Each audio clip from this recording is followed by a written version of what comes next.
আমি সম্মানেৰ ভক্ত এখন আমি অতি সদ্য হয়ে যাওয়া নাবি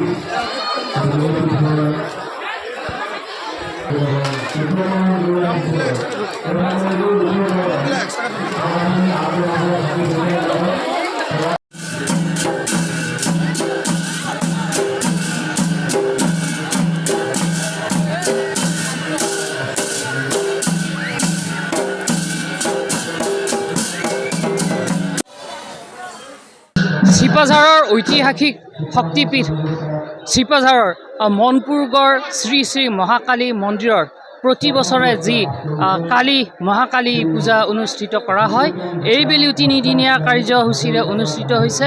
এই পৌৰাণিক শক্তিপীঠত ইয়াতে অসমৰ বিভিন্ন প্ৰান্তৰ পৰা অগণন ভক্তৰ সমাগম হয় আৰু আজিও ইয়াৰ ব্যতিক্ৰম নহয়, যিহেতু ৰাতিপুৱাৰে পৰা ইয়াতে ভক্তৰ লানি নিচিঙা ভিৰ আৰু হাঁহ পাৰ ছাগলী কণী আদি দেৱীক উৎসৰ্গা কৰিবলৈ লৈ আহিছে, হাতে হাতে শৰাই নৈবেদ্য লৈ আহিছে। ইয়াৰ এক পৰিৱেশ দেখুৱাইছোঁ মোৰ সহযোগীৰ সৈতে।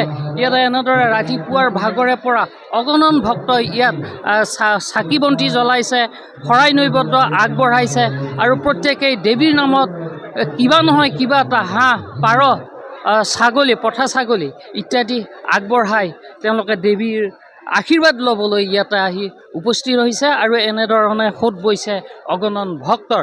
যিহেতু গোটেই দৰঙৰে এখন উল্লেখযোগ্য শক্তিপীঠ চিপাঝাৰৰ মনপুৰগড় মহাকালী মন্দিৰ পীঠ স্থানটো, আৰু এইদৰেই ইয়াতে ভক্তসকলে দেৱীৰ আশীৰ্বাদ ল'বলৈ আহি ৰাতিপুৱাৰে পৰা ইয়াতে ভিৰ কৰিছে। আমাৰ সৈতে আছে উদ্যোক্তাসকল, যিহেতু প্ৰতি বছৰে ইয়াতে এনেদৰে দেৱীৰ পূজা ভাগ আগবঢ়োৱা হয়। কেতিয়াৰ পৰা ইয়াতে এই পূজা ভাগ আৰম্ভ হৈছে? নমস্কাৰ। আমাৰ মনপুৰগড় শ্ৰী শ্ৰী মহাকালী মন্দিৰৰ আজি শ্ৰী শ্ৰী মহাকালী পূজাত উপস্থিত সমূহ ভক্তপৰা ৰাইজক লগতে আপোনালোককো শুভেচ্ছা জনাইছোঁ, যাতে আমাৰ এই অনুষ্ঠানটি সাফল্যমণ্ডিত হয়। এই অনুষ্ঠানটি এটা ইতিহাস প্ৰসিদ্ধ এটা কাহিনী আছে। ইয়াত 1785 চনতে স্থাপিত হৈছিল।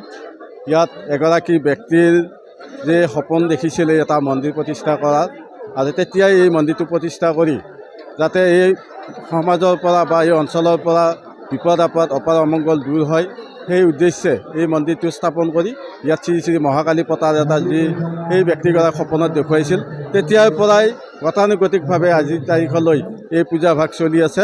আমাৰ 1785 চনত স্থাপিত এই মন্দিৰটিয়ে আজি 240 বছৰ অতিক্ৰম কৰিবলৈ সক্ষম হৈছে।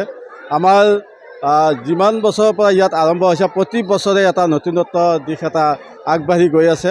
কাৰণ এই অনুষ্ঠানটো অকল চিপাঝাৰৰ হৈ থকা নাই, সমগ্ৰ অসমৰে এই মন্দিৰটো এটা অন্যতম মন্দিৰ হিচাপে প্ৰতিষ্ঠা লাভ কৰিছে। ইয়াত বিভিন্ন প্ৰান্তৰ ভক্তৰ সমাগম হৈছে।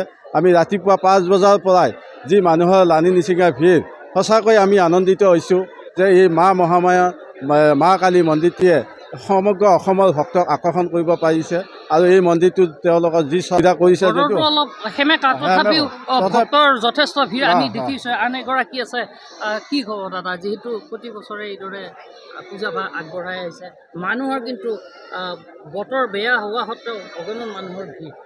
নমস্কাৰ। এটা মহাত্য আছে যে ইয়াৰ প্ৰতিকূল বতৰক নেওচি ইয়াত আমাৰ ভক্তৰ সমাৱেশ হয়।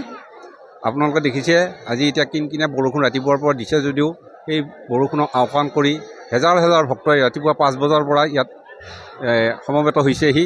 তেখেতলোকৰ মনোবাঞ্ছা পূৰণৰ কাৰণে এই মা ভগৱতীৰ স্থানত সেৱা লৈছে।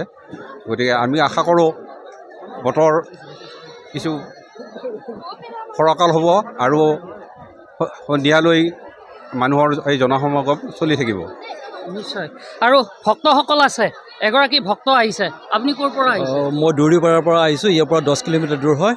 আৰু প্ৰথমতে মই ND24ৰ অসমৰ কৰ্মকৰ্তাক মই ধন্যবাদ জনাইছোঁ। আজি ইয়াত যদিও এই দুদিনত বহুত প্ৰখৰ ৰ'দ আছিলে, তথাপিতো কিনকিনীয়া বৰষুণৰ মাজতো সকলো বিভিন্ন ঠাইৰ পৰা ভক্ত আহিছে। সকলোৰে মুখত হাঁহি আৰু ভক্তিভাৱে সকলোৱে পূজা অৰ্চনা কৰিছে। ছাগলী পাৰ এইবিলাক প্ৰসাদ লৈ শৰাই লৈ সকলোৱে আহিছে। সকলোৰে মুখত হাঁহি আৰু আনন্দৰে সকলো আগবাঢ়ি আহিছে। মই মোৰ ঘৰৰ মেইন মুৰব্বী মোৰ মা থাকিলে সকলো নাতি পুতি সকলো ভালেই থাকিব, মোৰ গাঁওখন ভালে গ'লে মোৰ দেশখন ভালে গ'লে থাকক, এইটোৱে মোৰ কামনা। নিশ্চয় এইদৰে তেওঁ সকলোৰে মংগল কামনা কৰিছে আৰু এইসকল ভক্ত ৰাতিপুৱাৰে পৰা আহি ইয়াতে উপস্থিত হৈছে। আমি ND24 দৰ্শকসকলক ইয়াৰে কিছু পৰিৱেশ দেখুৱাইছোঁ, যিহেতু চিপাঝাৰৰ মনপুৰগড় মহাকালী মন্দিৰৰ এক উল্লেখযোগ্য শক্তিপীঠ স্থান। এই পুৰাতন শক্তিপীঠখনত ৰাতিপুৱাৰে পৰা আজিও মা দেৱী মহাকালীৰ আশীৰ্বাদ ল'বলৈ অগণন ভক্তই ভিৰ কৰা পৰিলক্ষিত হৈছে।